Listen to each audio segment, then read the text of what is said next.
Now, your 13 First Alert weather forecast. Welcome back. Over the past few days, we've seen periods of rain showers and light sprinkles across parts of western Wisconsin, and you may have thought that added up to quite a bit in the rain gauge, but in all actuality, we didn't see too much rain at all. Specifically here at the station, we only picked up a total of just over 1/10 of an inch, and the latest drought monitor report came out this morning. You can see there really was no change in it. The Chippewa Valley remains in the abnormally dry category, which is that yellow contour you're seeing. Meanwhile, north of Highway 8, that's where we continue to be in moderate drought conditions. The good news out of this, we are tracking the return of rain chances as soon as this weekend, and an active pattern looks to unfold next week. A lot of uncertainty there. Confidence is quite low going into next week, but that is something that we are going to keep an eye on. In the short term for today, we are going to continue with the clouds that will mix with some intervals of sunshine. And as mentioned towards the top of the hour, this was a change we started to notice in forecast guidance late yesterday. In days previous, it seemed like today was going to be mostly sunny, but then models started to point towards additional cloud cover, and here we are. I am forecasting a high near 50 degrees, but if the clouds remain dominant, there is a chance we could underachieve. Meanwhile, tomorrow, that's where I do still expect quite a bit in the way of sunshine. That should allow temperatures to warm back into the 50s, especially given the fact that we are going to have light southerly flow developing on the backside of high pressure. And over the weekend, it's mostly dry.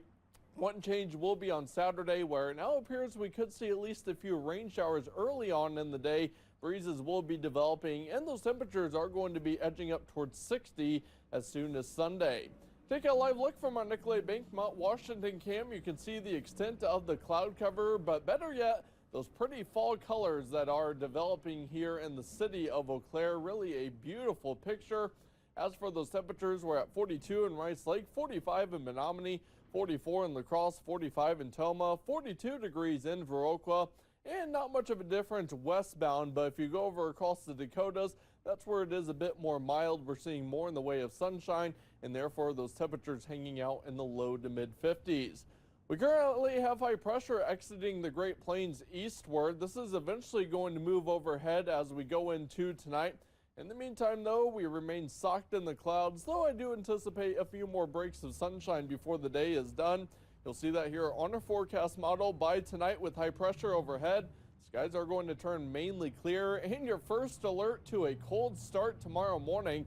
We are expecting low temperatures down in the mid to upper 20s for the Chippewa Valley. From there, we are going to turn mostly sunny throughout the day, afternoon highs into the low 50s. Tomorrow night, we do start out mostly clear, but eventually some clouds will start to work their way in overnight as an upper level disturbance comes down from the northwest, and that's what now looks to help touch off a few of those rain showers as we head into Saturday. So for this afternoon, we'll make it up to a high of 49. A gentle breeze from the northwest going into tonight will cool it off to a low temperature of 26 degrees. Tomorrow, our high temperature up to 52, 54 Saturday, right around 60 on Sunday, and then there's those changes next week, still tracking at least a few minor chances of rain. We'll have more details on those in the days ahead, and temperatures going to be cooling off through the 50s. Today's Sunshine Award, brought to you by Furnish 123 and Mattress 123, goes to Betty, who's a server at Hooligans, from Amy Carlson. Amy writes, "Have you ever met someone who just radiates joy within minutes? If you haven't met Betty. Betty's spirit can lift yours the moment you shake her hand and hear her tone. She is full of light, humor, and zest. She serves at Hooligans, and our date night was made even more special by having Betty as our waitress. How lucky are we to have her as a server in our city? Thank you, Betty, for the work you do and the happiness you bring to those who you serve." If you would like to nominate someone for the Sunshine Award, send us an email or head to our website at WEAU.com. Yeah, Derek, I'm already planning on stealing that firehouse in the patio. 26 degrees tonight or overnight between Thursday and Friday. That is, wow. I mean, not too surprising. We are at the end of October, and we're already about halfway through the fall season. So. Right at the doorstep of winter. Exactly. Oh, Lord, help us all. Thank you, Derek. Appreciate it. Broadway